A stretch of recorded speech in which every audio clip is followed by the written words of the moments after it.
Masih ingat gak sekte sesat di Jakarta Selatan yang pernah gue ceritain?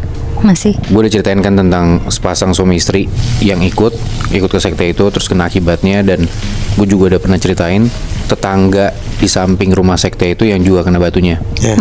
Nah tapi kali ini gue mau ceritain tentang salah satu anggota sekte itu, yang mana dia salah satu anggota paling awal dari sekte ini.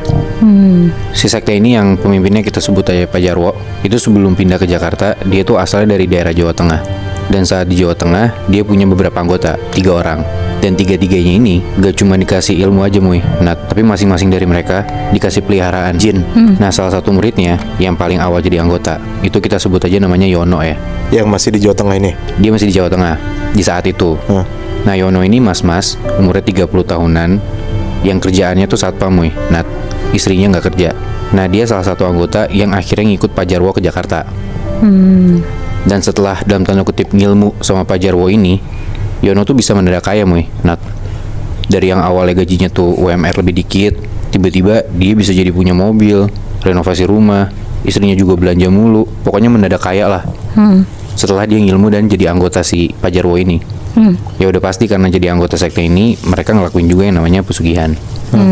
Kondisi Yono yang tiba-tiba kaya kayak gini ternyata bikin dia dinyinyirin sama keluarga besarnya, sepupu, om, tantenya Yono lah, termasuk bahkan kakaknya Yono sendiri. Karena Yono cuma 2 bersaudara. Mereka pada ngiri tuh, Muy. Nat, kenapa Yono bisa tiba-tiba tajir gitu dalam waktu singkat? Tapi pada curiga gak, Bi? Nah, sebenarnya kayak si Yono ini dinyinyirin sama saudaranya, dikatain, diejek gitu loh. Kayak kebayang gak sih lo lagi acara keluarga, misalnya lebaran gitu, lo diejek sama saudara lo dengan nada bercanda, tapi bercandanya tuh nyelekit, kayak implicitly emang beneran ngejek, nggak cuma bercanda. Nah mereka tuh kayak gitu, mikir kayak Yono udah lama nggak ikut acara keluarga, tiba-tiba sekalinya ikut udah bawa mobil aja. Masa siapa bisa beli mobil? Jadi kayak kalau lo nanya kayak tadi tahu apa enggak, ya kayak secara nggak langsung bertanya ke Yono, tapi dengan cara ngejek gitu loh. Yono ngerasa emang keluarganya emang nyinyir banget, cukup bikin bete juga. Tapi ya dia nggak mau ngambil pusing. Bodo amat, yang penting hidup gue enak gitu. Nah ini di suatu waktu, kejadiannya sekitar 5 tahun yang lalu. Di saat itu bokap Yono tuh meninggal. Nyokapnya udah nggak ada sebelumnya. Otomatis warisan turun dong ke anaknya. Yono ini 2 bersaudara kan, tadi gue bilang. Dia cuma punya 1 kakak, sebut aja namanya Mas Jaya. Nah namanya mungkin keluarga bangsat aja kali ya. Jaya ini ngerasa kayak gak adil sama warisan, dibagi rata tuh ke dia sama adiknya. Nah kayaknya juga si Jaya tuh ngerasa kalau gue kakak, adik gue juga duitnya lebih banyak dari gue lebih butuh dari dia dan lebih pantas dapat warisan dibanding adik gue gitu. Oh si abang ini finansialnya nggak stable gitu Bi? Nggak stable Muy. Ya mungkin bisa dibilang seperti Yono dulu lah. Gajinya kayak UMR kayak gitu-gitu loh. Iya. Nggak kayak Yono yang sekarang yang ya oke banget gara-gara apa yang dia lakuin gitu kan. Nah Jaya tiba-tiba ngehubungin Yono lah dan ngomong baik-baik, maksudnya dia kayak gimana, minta warisan lebih gitu. Tapi Yono langsung nolak. Dia nggak mau tuh ngikutin permintaan kakaknya.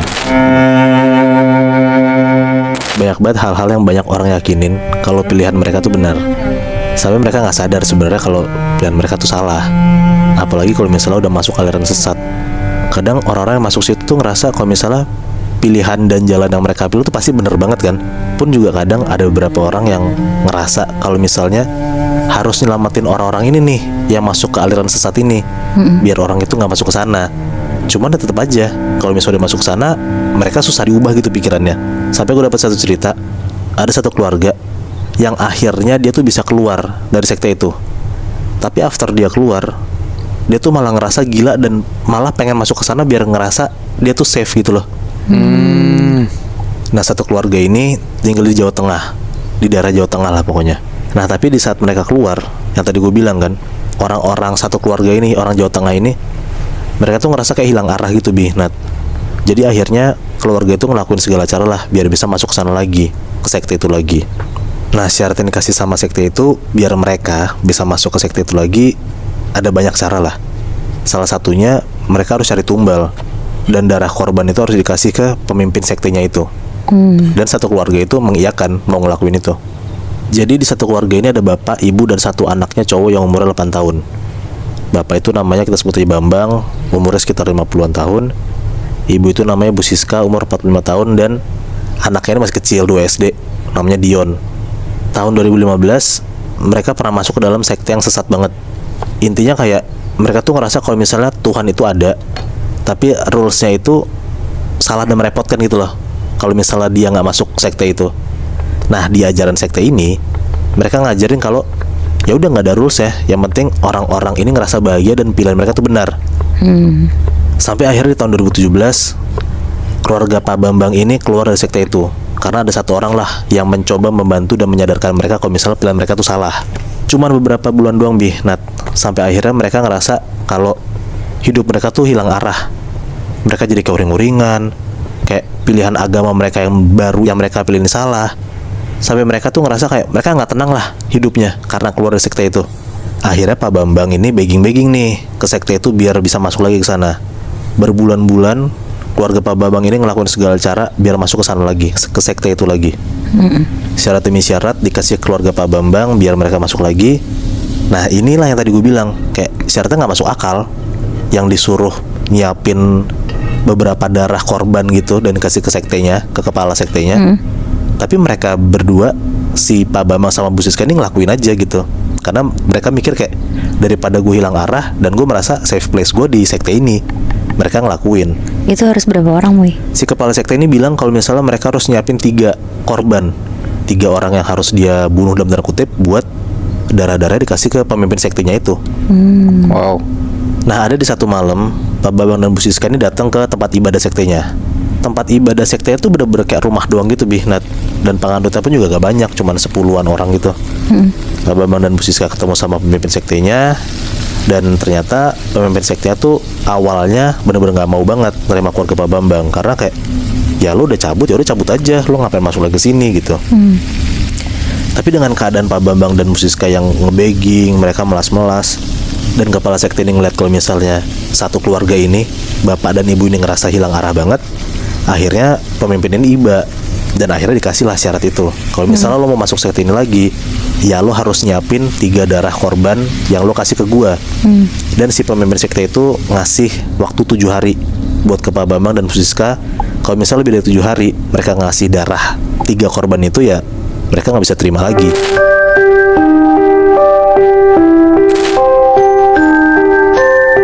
Jadi ada satu keluarga yang terkenal kaya banget. Tinggalnya tuh di Bandung. Nah, saking kayanya keluarga ini, dalam satu komplek perumahan, rumahnya mereka tuh sampai ada 10 di sana. Buset. Wow. Keluarga ini kita sebut aja keluarganya Pak Bayu. Pak Bayu udah tinggal di perumahan itu tuh dari tahun 88, pas baru menikah sama istrinya, Bu Diah. Dari isi perumahan itu cuma ada 3 rumah, sampai sekarang tuh udah ada 30 lebih rumah di sana. Dan 10 rumahnya punya Pak Bayu. Iya bener, Muy. Buset. Jadi gue mau ceritain gimana awal Pak Bayu tuh bisa sekaya yang sekarang. Oh berarti ini mereka belum punya 10 rumah yang lu bilang tadi? Belum, Bi. Ini awal mula Pak Bayu bisa punya sampai 10 rumah di perumahan itu. Oke. Pak Bayu tuh kerjanya di pertambangan di Kalimantan. Jadi untuk dia pulang ke rumah juga hitungannya tuh jarang. Bu Diah pun tuh udah biasa ditinggal kerja sama Pak Bayu.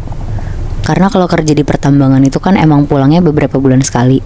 Dan pas banget setelah 2 tahun menikah, mereka tuh dikasih anak pertama.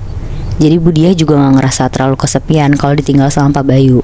Setelah anaknya lahir, Bu Diah tuh sering banget ngeluh ke Pak Bayu karena benar-benar gak kuat ngurusin anaknya sendirian. Ditambah setahun kemudian Bu Diah tuh hamil anak kedua. Jadi Bu Diah nyuruh Pak Bayu buat cari kerjaan lain biar bisa bantu Bu Diah ngurus anak-anaknya. Pokoknya sempetlah kejadian cekcok di rumah tangganya mereka. Pak Bayu ngerasa susah cari kerjaan di Bandung, tapi Bu Diah tuh maksa untuk Pak Bayu tuh tetap di Bandung. Sampai Bu Diah tuh ngancem Pak Bayu buat mau cerai aja kalau misalkan Pak Bayu tuh gak mau pindah ke Bandung.